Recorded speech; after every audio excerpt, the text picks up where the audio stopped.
Good afternoon, ladies and gentlemen, and welcome to the first in the Southern Hemisphere launch of the new truck generation Scania. From a product perspective, this range is phenomenal. It is a breakthrough. This launch is not just about hardware.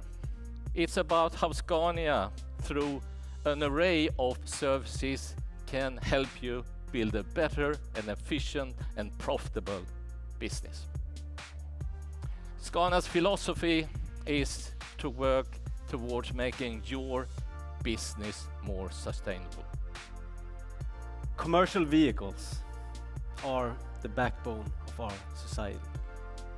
But as we've heard, our society is undergoing big changes. These changes are what we like to call the shift towards a sustainable society. At Scania, we believe that sustainability and profitability go hand in hand.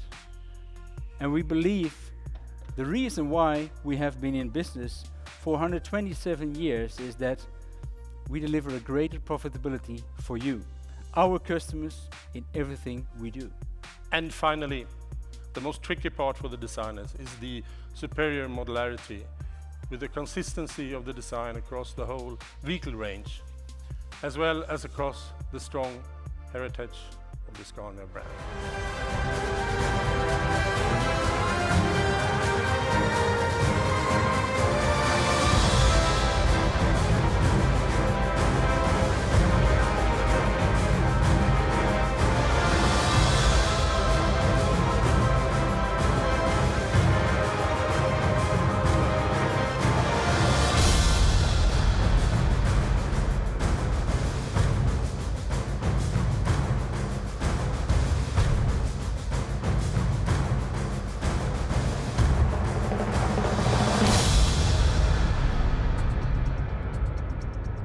Well, don't they look amazing? Thank you. Thank you. For Australia, we'll be introducing a new 7-litre, 6-cylinder Euro 6 engine. We should also mention the lay shaft brake on the improved Scania OptiCruise gearbox. A gear shift times are 45% faster, so the changes really are seamless. For those specifying Euro 6, we have the 520, we have the 580, we have the 650 and 730 horsepower outputs. So I invite you all, please, to come forward and enjoy the Scania experience for yourselves. Thank you very much for your time.